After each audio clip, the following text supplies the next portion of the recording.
नमस्कार। चलिए आज एक सफर पर चलते हैं, समय में पीछे, बहुत पीछे, एक ऐसी दुनिया में जो खो चुकी है लेकिन जिसके रहस्य आज भी बड़े बड़े वैज्ञानिकों को परेशान करते हैं। अच्छा, एक अंदाजा लगाइए, हम कितने पुराने रहस्य की बात कर रहे हैं? 1000 साल? 2000 साल? नहीं, सोचिए, और भी ज्यादा। हम बात कर रहे हैं आज से लगभग 5000 साल पहले की। हाँ, इसी भारतीय उपमहाद्वीप की धरती पर उस जमाने में एक ऐसी कमाल की सभ्यता मौजूद थी जो अपने वक्त से बहुत बहुत आगे थी। मतलब जब दुनिया के ज्यादातर लोग शायद छोटी-मोटी बस्तियों में रह रहे थे, यहाँ पर शानदार महानगर बसाए जा रहे थे। एक ऐसी सिविलाइजेशन जिसकी इंजीनियरिंग, जिसका सोशल डिसिप्लिन और जिसकी सोच आज के मॉडर्न समाज को भी चुनौती देती है। हम बात कर रहे हैं सिंधु घाटी सभ्यता की। तो सवाल ये उठता है कि आखिर ये लोग थे कौन? कहाँ बसी थी इनकी ये लाजवाब दुनिया? चलिए सबसे पहले इसी को समझते हैं। जैसा कि नाम से ही पता चलता है, ये सभ्यता सिंधु नदी और उसकी सहायक नदियों के किनारे फली फूली। जरा इस टाइमलाइन पर नजर डालिए।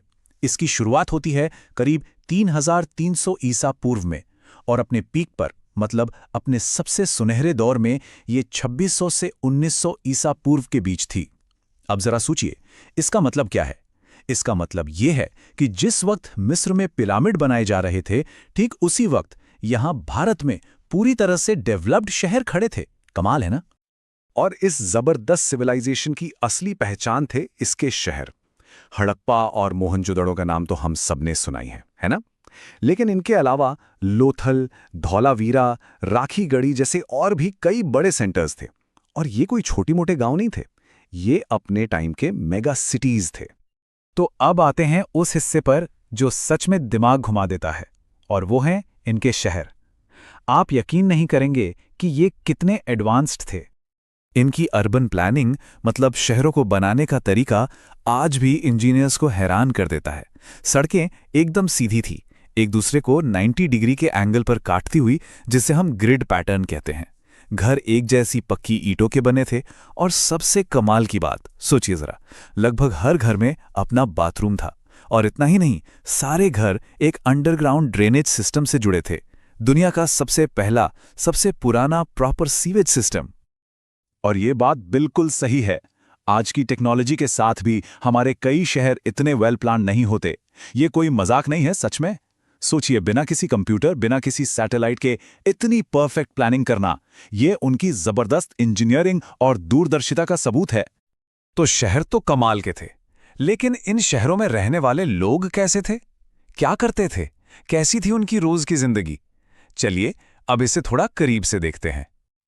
अच्छा, कपड़ों की बात करें तो शायद ये दुनिया के पहले लोग थे जिन्होंने कॉटन यानी कपास उगाया और उससे सूती कपड़े बनाए।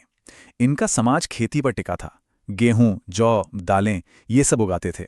लेकिन ये सिर्फ किसान नहीं थे, बहुत ही स्किल्ड आर्टिस्ट भी थे। मेटल का काम, मिट्टी के बर्तन बनाना और खासकर मोतियों और मनकों का काम, इसमें तो ये माहिर थे। पर रुकिए, इनकी कहानी सिर्फ खेती और कारीगरी तक ही नहीं थी। ये लोग अपने समय की एक, कह सकते हैं, ग्लोबल ट्रेडिंग पावर थे। मतलब जो अनाज ये उगाते थे, जो खूबसूरत चीजें ये बनाते थे, वो सिर्फ यहीं नहीं बिकती थीं। उनका ट्रेड दूर दूर तक होता था। आर्कियोलॉजिस्ट को इंडस वैली की सील्स यानी मोहरें हजारों किलोमीटर दूर मेसोपोटामिया में मिली हैं, जो आज का इराक है। ये पक्का सबूत है कि उनका एक बहुत बड़ा इंटरनेशनल ट्रेड नेटवर्क था, वो भी समुंदर के रास्ते। उस जमाने में ये कोई छोटी बात नहीं थी। अब हमने इतना कुछ तो जान लिया, लेकिन इस कहानी में कुछ बहुत बड़े रहस्य भी हैं, कुछ ऐसी पहेलियां जो आज तक कोई नहीं सुलझा पाया है।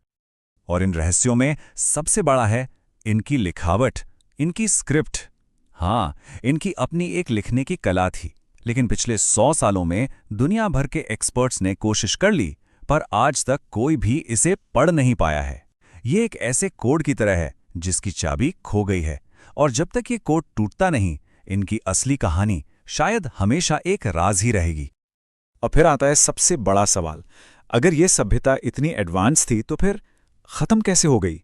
अचानक से गायब कहाँ हो गई? देखिए, इसका कोई एक सीधा सा जवाब नहीं है। कई थियरीज हैं।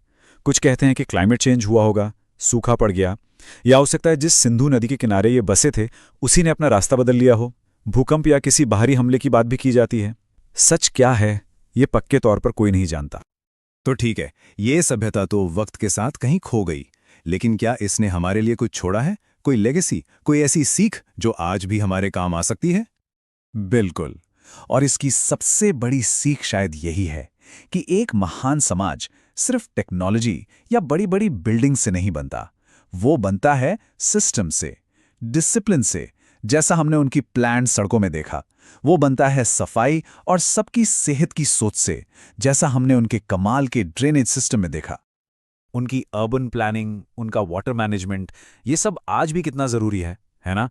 ये हमें सोचने पर मजबूर करता है कि अगर हजारों साल पहले लोग प्रकृति के साथ मिलकर इतना ऑर्गेनाइज तरीके से रह सकते थे, तो आज हम उनकी उस समझदारी से क्या सीख सकते हैं? ये एक ऐसा सवाल है जिसका जवाब शायद हम सबको अपने अंदर और अपने आसपास खोजना होगा।